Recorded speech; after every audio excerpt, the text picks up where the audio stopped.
we do this, Stacie and I do this about once every 8 weeks or so, where we'll, on a Sunday morning, do a Q&A instead of me preaching. And usually Stacie comes up with 3 or 4 questions that I'm unaware of. And then she asks me on stage in front of you, and I have to come up with some kind of intelligent answer for the question she asks. But it's actually, we really enjoy that. We enjoy doing the Q&A. And so we knew we would be coming back from the wedding, and we said, why don't we do a Q&A on that Sunday, and let's talk about marriage. Now, I want to say something on the front end as a preface. I've been divorced once, Stacie's been divorced twice, and some people would understandably think to themselves, what in the world do these two people know about marriage when they've experienced so much failure in marriage? And to be quite frank, we don't in any way, shape, or form claim to be experts. We're sort of stumbling along like the rest of you. I'm an expert at the failure of marriage. So there's a lot of intel there. But I mean, we're still stumbling along just like everybody else is. But failure has taught me things that success didn't. And so often we are stubborn people. I know I am.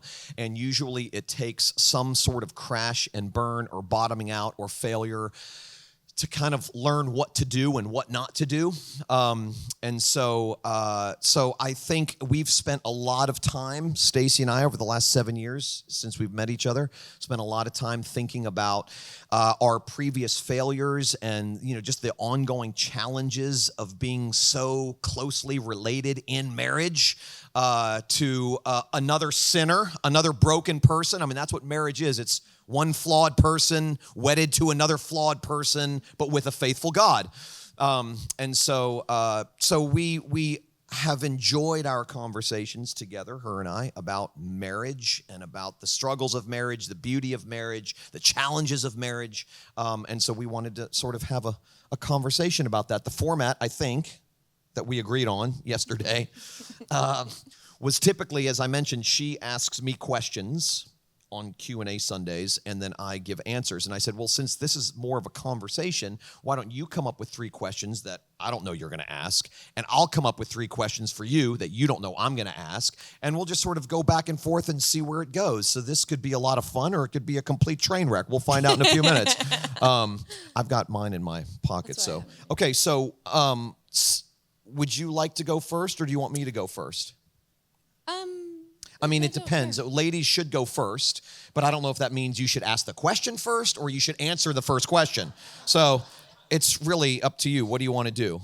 I'll ask you a question. Okay, gotcha. Okay. All right. What does a good marriage, healthy marriage, look like?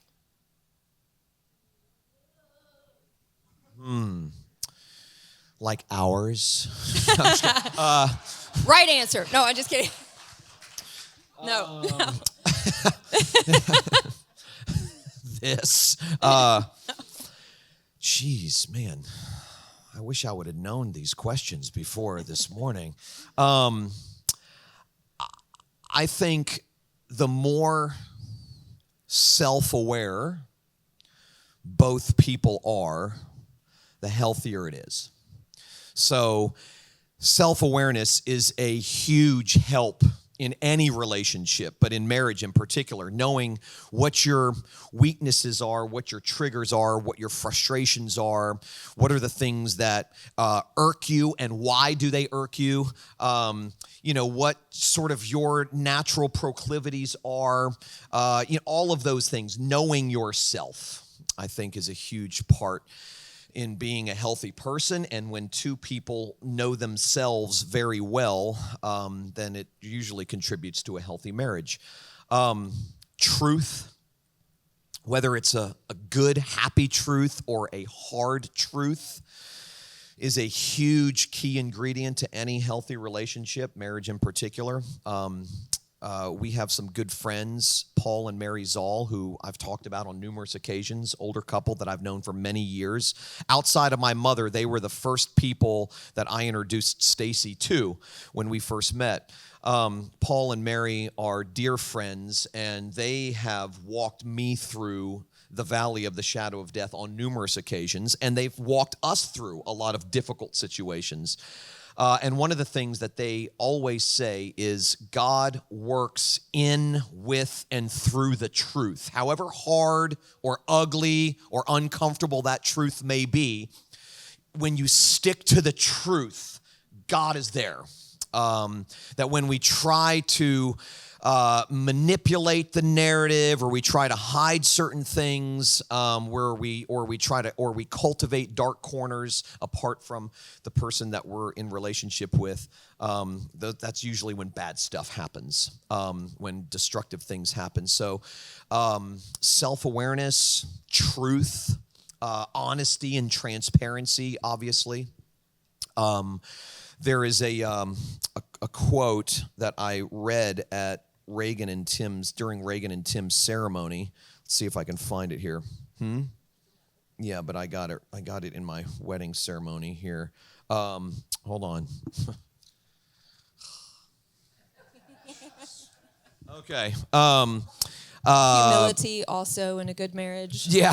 Yes. I talked about to them what the meaning of being one flesh is. You know, in the Bible, the marriage relationship is the only relationship where God says two people become one. It doesn't say that about our relationship with our children. It doesn't say that about our relationship with our parents, our friends, but it does say that about our relationship with our spouse. And there's a lot of confusion about what one flesh actually means.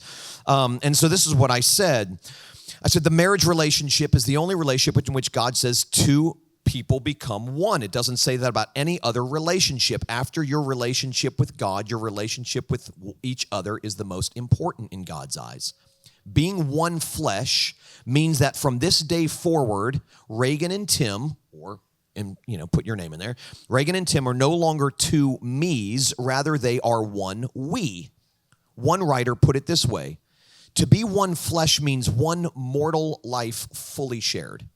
Two selfish me's start learning to think like one unified us, sharing one everything, one life, one reputation, one bed, one suffering, one budget, one family, one mission, and so forth. No barriers, no hiding, no aloofness, total openness with total sharing and total solidarity until death parts them. I think that obviously is a huge contributing factor to a healthy marriage. Understanding that we are one, that every decision I make affects you in some way, whether it's a quiet decision or a loud decision or a small decision or a big decision or whatever the case may be. Every decision I make affects you. Every decision you make affects me. Whether we even know that we're making those decisions or not, who you are affects who I am, and who I am affects who you are. And so striving to be healthy in all of the ways God wants us to be healthy is not just for me, it's for her, and vice versa. It's for one another. So that would be.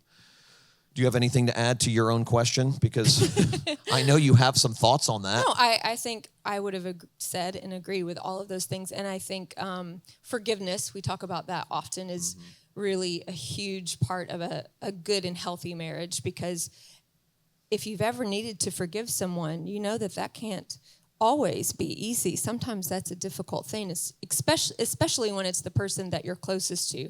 And so you would think it's a misnomer that when people get married, they're like, yes, I'll be able to forgive him, and whatever comes, like it'll just be fine. And forgiveness is tough.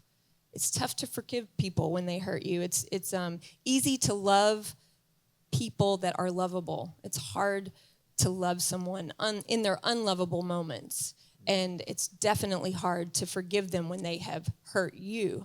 And so forgiveness is a huge, huge part of, I think, of a healthy marriage. And your grandmother, Ruth, had a famous quote about that you want to share it? Yeah, she Your just said tete? every good relationship is made up of two good forgivers, which is true. And she was married to my granddad for 60 years, I think. They got married in 1943, and she died in 2007, so do the math. But it was a long time, and they had a lot to forgive one another for in that time. One of the things that I said to Tim and Reagan is, neither of you get to marry a perfect person. You're both sinners. You're both flawed people. First Corinthians gives this remarkable description of love, and so often we read that passage prescriptively as if it's telling us what to do. It's telling us how to love. It's not. It's not prescribing anything. It's simply describing what love is. And that's actually helpful when you realize that it's a description and not a prescription, because if it's a prescription, all of us are going to get really discouraged really fast. Because some of the things that passage says about love never fails. Well, the first one is patience. Right. Yeah. Love is patient. Love is kind. But I mean, love never fails. It does not envy. It never boasts. I mean, come on. Those are things that we fail at on a daily basis. So if these are prescriptions, we're in big trouble, and we're going to get super discouraged really quick. But when we realize that what keeps us together is not the fact that our love will never fail, it's that God's love for us will never fail. Right. That's what keeps us together. That's what keeps us moving forward. It's if our relationship, and I said this to Tim and Reagan, but if our relationship was built on the foundation of our love for one another, we'd be in trouble, because our foundation has cracks in it. Our foundation isn't as strong as we want it to be. But when we realize that the foundation of our relationship is not our love for one another, but God's love for us, well, now you've just shored up a foundation that you can build a marriage on. And so, yeah, I mean, I think that's forgiveness is a massive part of that. The other thing that Paul said to us, which I thought was very wise, and it took a little bit of time for me to wrestle with and grasp, was the fact that he said, men and women are, before God, they are both made in God's image, and they are equal in all of these ways, but they're uniquely wired. We know that. I mean, we know that, Stacie knows that I'm uniquely wired as a man, and she's uniquely wired as a woman, and Paul's all said, as a result of that unique wiring, men have to learn to forgive women for being women, and women have to learn how to forgive men for being men.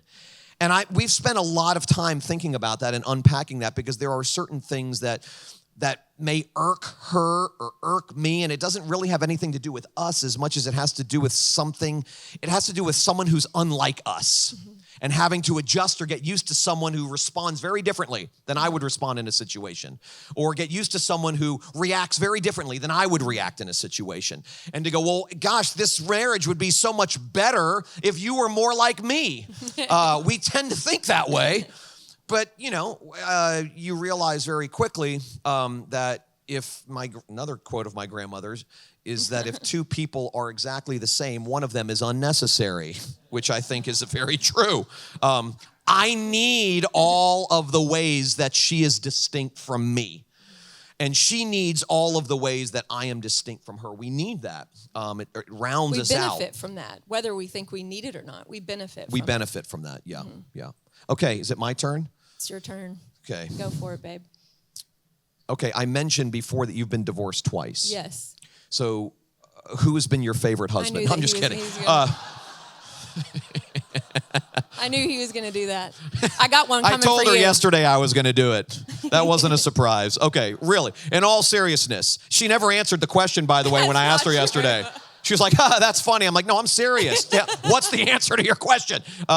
Okay. Ridiculous. Okay. This is something that you have taught me. I've learned more about love from Stacie than anybody on earth. That's the truth. And it hasn't been because she sits me down on a nightly basis and instructs me on what love is. It's just that she has loved me so well that it's taught me how to love. It's taught me more about what love is because she's loved me. And so we've talked about this stuff before. What's the hardest thing about being married? Or you threw me off with all the other love talk, and now I'm like all upset. What's the hardest Upset? thing? Well, like that you've I want taught to me about cry. love? Yeah. Happy tears. Happy tears. What's the hardest part about being married? Hardest thing about being married. Yeah, I definitely think that the hardest part about being married in general and specifically to our marriage, in our marriage for both of us, it is dealing with my own sin, my sinfulness, just like dealing with my own failure, my flaws, and dealing with another person's sin and failure and flaws, because that's the most difficult part, because where that is, there's a lack of love, there's a lack of grace, there's a lack of forgiveness.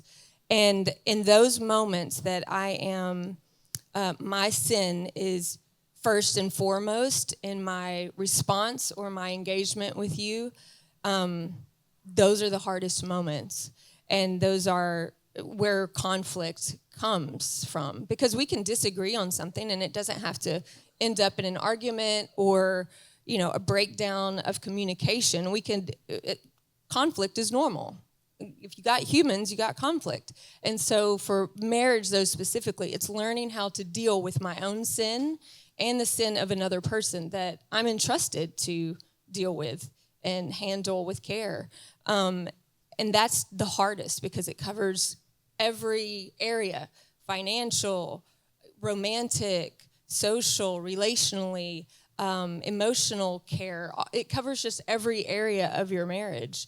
And dealing with that is the hardest part. And thankfully, I feel like God shows us those parts of ourselves that we have a hard time facing.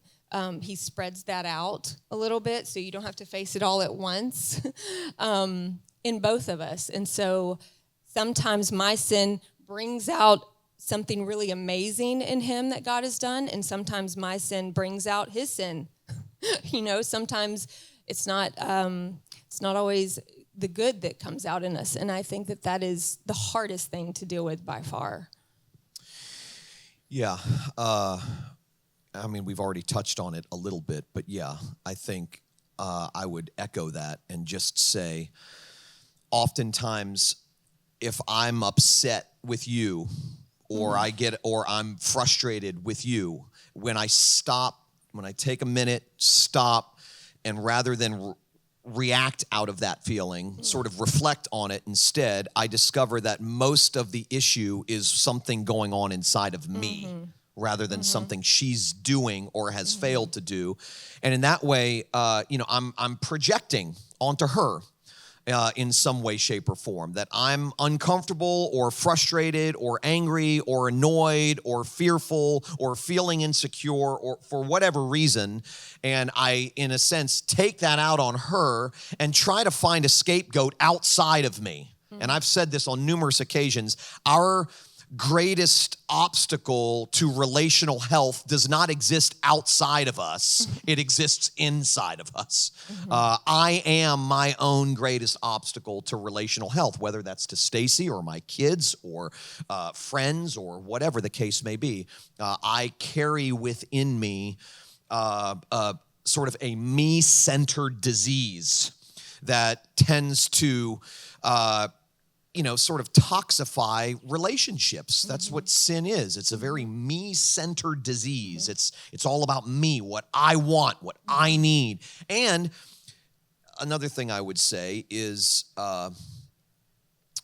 when I look to her to be for me what only God can be for me, I can get very frustrated and I can be very disappointed. My expectations are unrealistically high each and every time I'm depending on her to deliver to me what only God can deliver to me in a particular moment. But when I know that before God, I am fully loved, fully accepted, and fully affirmed, so that everything I need, I now possess. Now I'm free to give to her without needing her to reciprocate.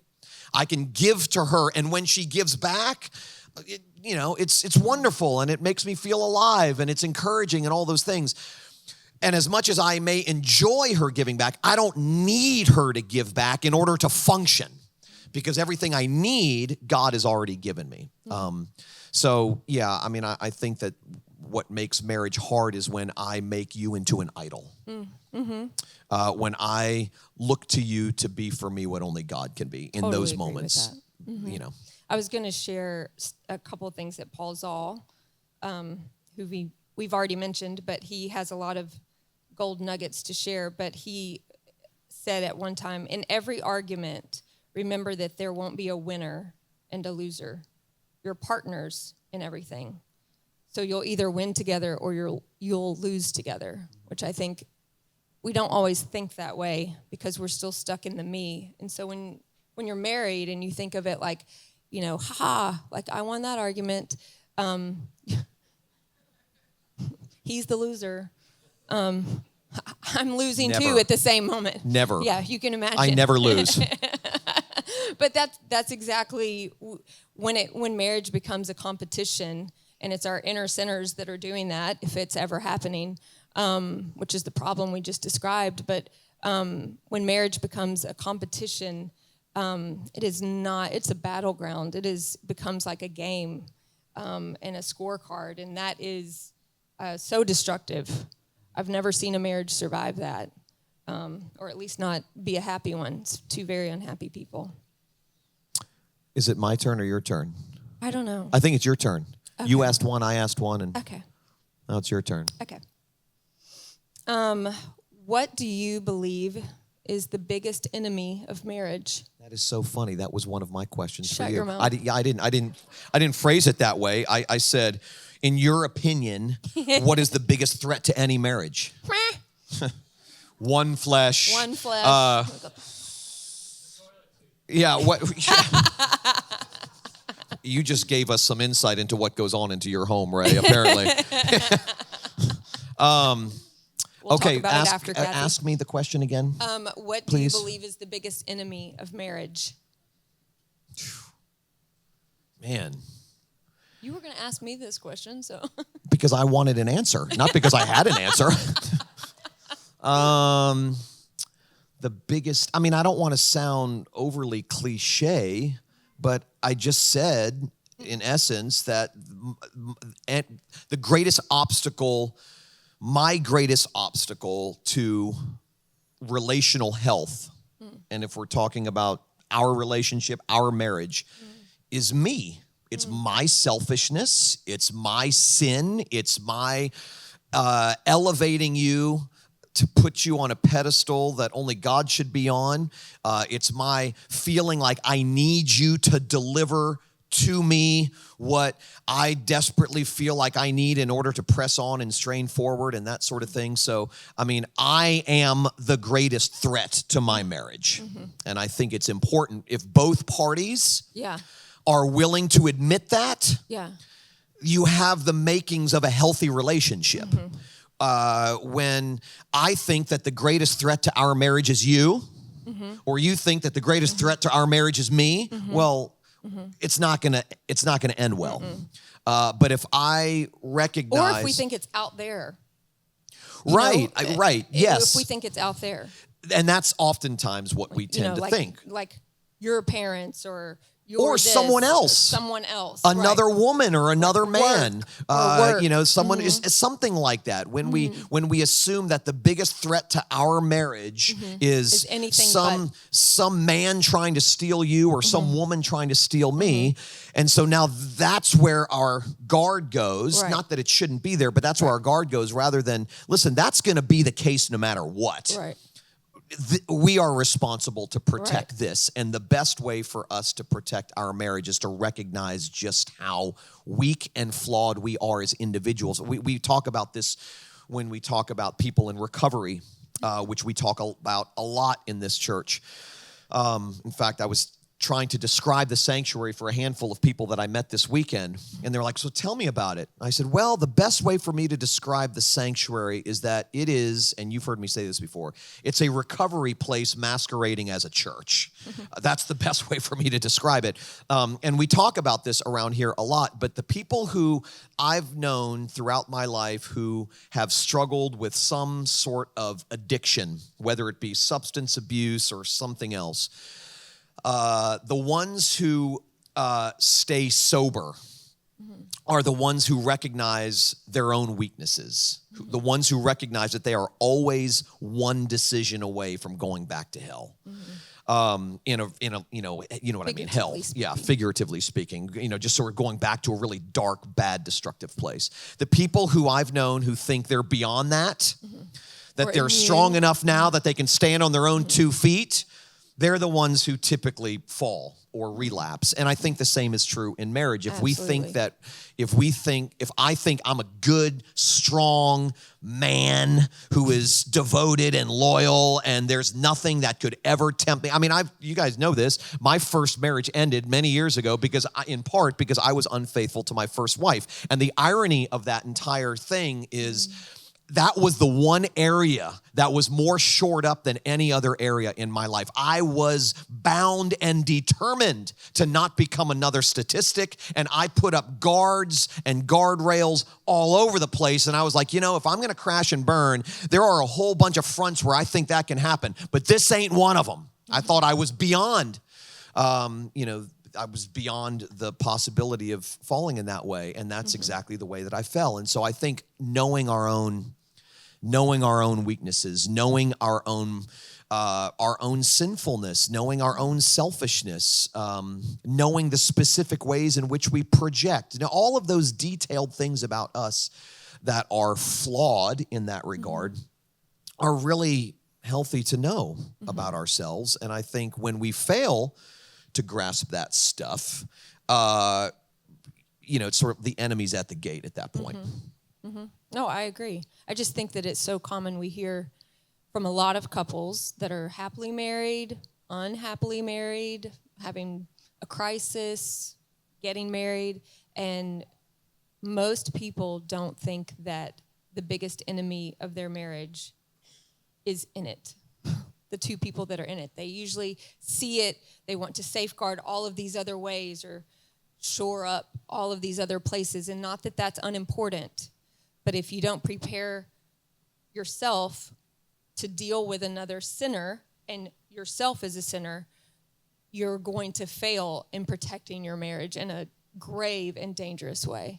Well, and I would say that I have talked to lots of couples who believe that the greatest threat is inside their marriage. It's just the other person. They think it's the other person. Yeah. He's the biggest threat to our marriage. He's the problem. Or she's the biggest threat. I mean, I think the guys and I talked about this last Tuesday. We were just talking about forgiveness, love, those sorts of important ingredients that go into any healthy relationship. And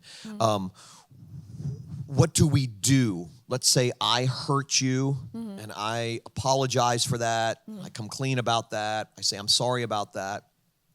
And you can't let it go.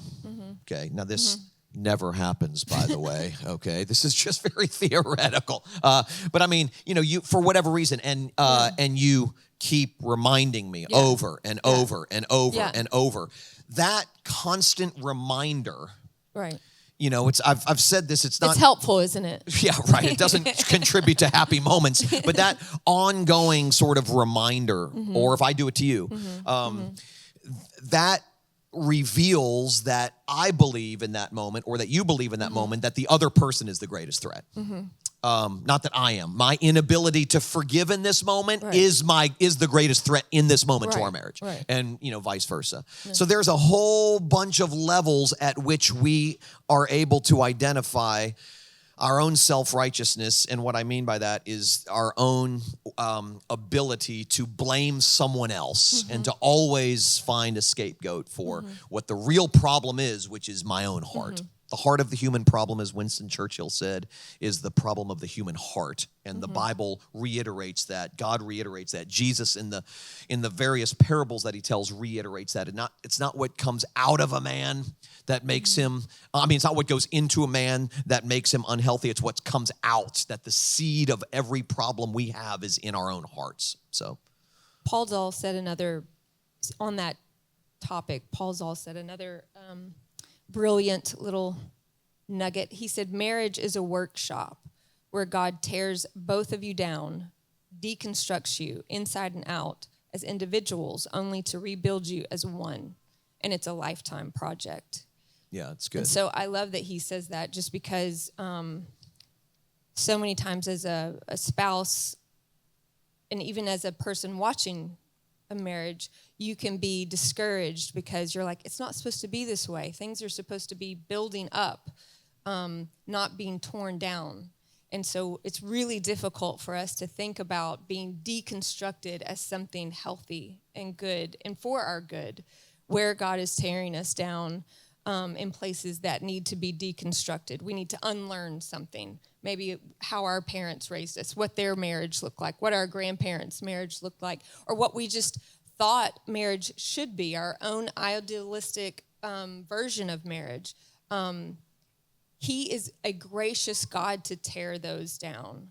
And it doesn't always feel sweet and gracious, but if you can look at it and see it as that, it helps to endure it.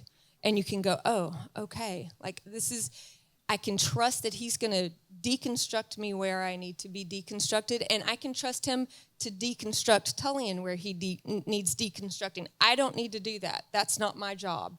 Because as spouses, and we hear this, we never do it, of course, but we, that it's our natural inclination to tell the other person where they need to change and how you need to be better in this area. And it's my job as your helper and spouse to do that. And we can take on that role. And that's not our job. That is absolutely not our job. That is God's job. And we can do it in the name of God. Like, well, you're a Christian, or the Bible says, or this is it.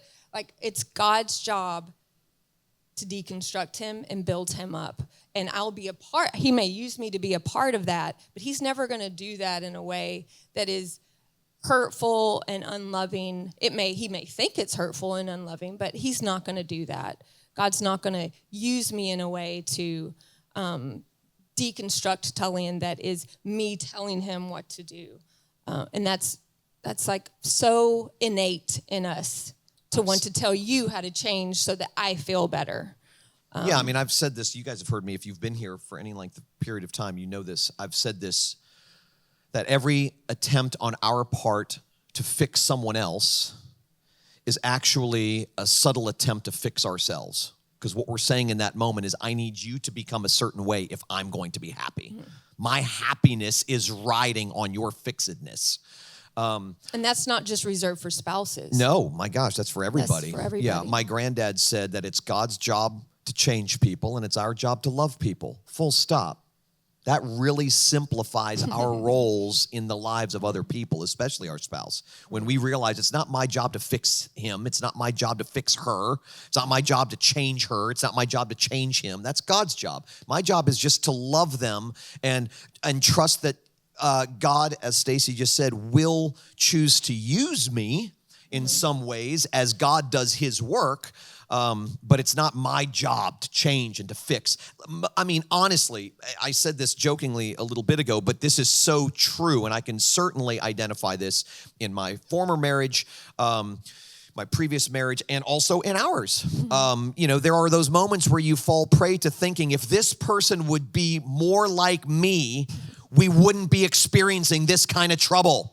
They just need to become more like me. They need to drive like me. They need to think like me. They need to react to situations like me. Load the dishwasher like me. They need to parent like me. They need to have the same diet that I have. They need, if they were just the female version of me, I would be a happy man, okay?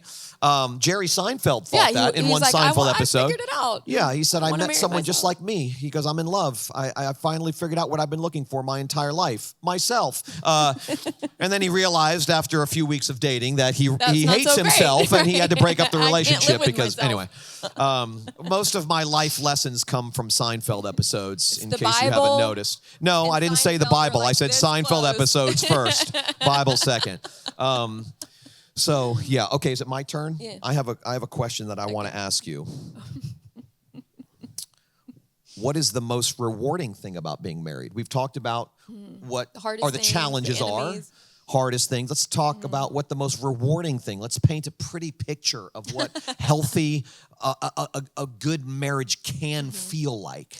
Let me think real quickly. I think the best parts of marriage are exactly what all of us want the most at the core of our being. We want to be known and loved. And so to be honest, truthful, and vulnerable. We've talked about transparency, and people can be transparent without being vulnerable. I can tell you, something about myself that's very transparent without being vulnerable. If I tell you something vulnerable, that means you can wound me with that truth. So when I'm being vulnerable, I'm telling you something truthful that you could use as a weapon. And being in a relationship where I can tell you the worst parts about myself, and I can be that vulnerable, and I can trust that you're not going to hurt me with that truth. That is to be known and loved. And so I tell Tullian things that I don't tell any other human, as that is the way it should be. He's my best friend. He's my confidant. And so to have that safety and being able to be known and loved, like nobody else may know these things about me, and they're not supposed to, and they don't have to, and they don't get to. It's not their privilege. But knowing that there's this one human on the planet that knows me and loves me to the degree that you can and do is, to me, like the best part of marriage. It's like definitely, there are a lot of good parts, but that for me is like, if there was nothing else, if we had another COVID shutdown, God forbid, or something like that, some apocalypse, or, you said it right, apocalypse. Something bad happened. Yeah, if something, I'm so tired. If something bad happened and we're just left and, we can't go out and we can't socialize, to be with the one person that knows and loves me, that's gold. Yeah, I agree with that. I would say some just sort of basic stuff like just companionship. Mm-hmm. There are things that I like to do. Let's say if it's going to see a movie or watching a show or going to eat dinner or going to the beach or whatever the case may be, and to have someone to do that with on a daily basis is a real blessing of marriage. It's huge. It's a gift to be married to someone that you really like. It's not just someone that you love. It's possible to love somebody without liking them. I can tell you a whole host of people in my life that I love and don't like. But just kidding. And none of those people are in this room, by the way. I love and like all of you. But just to have friendship, mm-hmm. companionship. I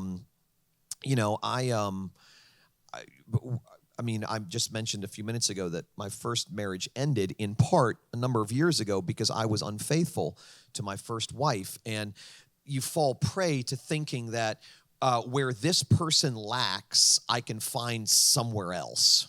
You come to realize the grass is not greener on the other side. It's just not. And to go, man, I have right here, right now, flawed as she may be, I have someone that I enjoy hanging out with, that I enjoy getting to know, that I enjoy doing things with. that I enjoy talking to. I mean, I can't think of one person, my kids included, that if something happens, something big, something exciting, something tragic, big news of some sort, the first person that comes to mind that I want to share that with every time is her. And there are a lot of other people that I will share those things with, but the first person that comes to mind is her. Well, that's actually a gift from God to even feel like I want to share something like that, those sorts of things with somebody, especially when that somebody is your wife. So I would say that's a huge blessing and benefit of being married, a beautiful thing about being married. What else? We got. Well, that was my question. I answered your question. I know. So now it's time for you to ask me one. Okay. Wait, let me see. It's 11:33. Okay, never mind. Okay. Anything else? Any final words? You know what? Okay, I'm going to do something unprecedented here. Okay. Uh-oh. Huh? Okay. We're going to take 5 more minutes. Okay, 5 minutes. That's it. And we're going to take one question. Oh, mercy. From the floor on marriage. One. It can be anything you want to ask. If it's entirely too personal, I'll say I'm not asking that. You nosies. Answering. Yeah, right. Yeah, you're not going to answer. But one question. One. Anybody. Somebody. Kate. Okay. No, I'm just kidding. Doug. What are you doing now to safeguard yourself when you thought you had all the barriers up? Mm-hmm. Yeah. From falling in that Did you way hear again? Doug's question? He said, What are you what doing? am I doing now? I mentioned before that I had thought I had all the safeguards up, and they proved not to be strong enough. I proved not to be strong enough. So what am I doing now? Which is basically, what are we doing now? Because we're together in safeguarding this. There's no one else on the planet in charge of protecting our marriage except us. Well, more so than us. More Yeah, so. there are thankfully a lot of can, people around us that protect us. But they're not charged right. with it. So, I think transparency is a big thing. For instance, something very practical. Everything from my social media to my emails and all the contacts, all that stuff is on her phone, and all of her stuff's on my phone. So we have full transparency in that regard. We know who we're talking to and what we're saying and that sort of thing.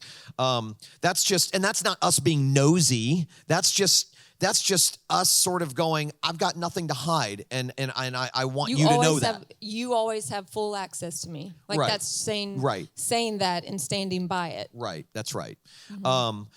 So things like that, I think just having friendships with other people, me having friendships with guys and her having friendships with women, and, friendships where we can talk openly about this stuff.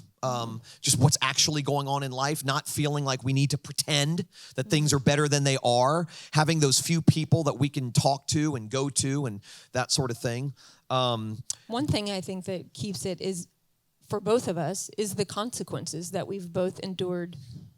The consequences are a great teacher. Of any kind of failure in marriage. Yeah. No, it is. I mean, I would like to say that the thing that probably prevents me from making that mistake again is my love for Stacie, as true as that may be. But in reality, it's, I don't want to go through that hell again. Right. I mean, that was hell on earth in a way that I never want to experience again. And I had to learn the hard way that the grass is not greener on the other side. And that doesn't mean that you can't deceive yourself into believing romantically again or romanticizing again. Like, oh, that was great. It wasn't. You forget, we were talking this weekend, I think it was Carl, we were talking about how it's so easy for us to remember the good moments of when we were living in the far country, and we forget the real tragic, destructive. It. Right, we romanticize it. But I will say this, that you can put whatever guardrails you want. It doesn't matter. You can put stuff on your phone. We can be transparent. We can do whatever we want. But at the end of the day, nothing outside of us can fully protect us from ourselves. I mean, God God, the one thing outside of us. You know, I mean, we have to realize that we carry within us the natural proclivity to screw up our lives and to screw up everybody else around us's lives with one decision. And we personally deal with and get to deal with, like we get to do this. I don't want to sound negative, but we get to talk to so many couples on just about a daily basis, definitely a weekly basis. A lot of couples, a lot of spouses, we're constantly navigating crises with people and preparing people to be married and doing a marriage study, and we're constantly faced with the truths of how marriages fail and what they struggle with, and just how vulnerable they are, like how under attack marriages are always, even when they are seemingly not. And so even that is just a constant reminder for us specifically, because we're constantly like, oh gosh, that's so sad, like so glad that you're my husband. I don't want to ever have to deal with that. I'm so thankful that we're not in that season, or we're not having to go through this. And that sounds selfish and terrible, but it is a safeguard. It's not just the consequences of our own decisions that teach us. It's the consequences of other people's decisions that teach us also. And we constantly, God in his providence has put us in a place where we're constantly self-reflective, together and individually, on our own failures and that of those of other people because of these ongoing conversations with people. And that's that it keeps it right here in the forefront of our mind. I told Reagan and Tim this weekend, I said, you know, they say it takes a village to raise a child, which I believe is true. I think it also takes a village to sustain a marriage. It does. I mean, being in community is so important. Being around other people, whether they're single or married or whatever the case may be, being around other people who are for your marriage, who are for your marriage in one way, shape, or form is huge. I mean, you know, if you're a woman and you have real frustrations with your man, and you spend your time with other women who are really frustrated with their men, and Lord you guys have mercies, it's not going to be good. And you guys sit around and talk about how bad your man is, that's not going to help your marriage. And as much as you might think those people are supporting you, they're actually not for your marriage either, or else they wouldn't be allowing you to talk about your husband that way, and they wouldn't be talking about their husbands that way. Now or that can be husbands too. I've sat in many groups where, you know, it's a gripe session about their spouses or their girlfriends or whatever, ongoing, and everyone's like, oh, you too, and you know, well, you should tell her to do this, and da da da da da. None of those people are actually for the relationship. But when on the flip side, when you're around people who go, man, that's got to be hard, but look, here's why it's worth fighting for. That's a game changer. Those are the people who are really for your relationship, for your marriage.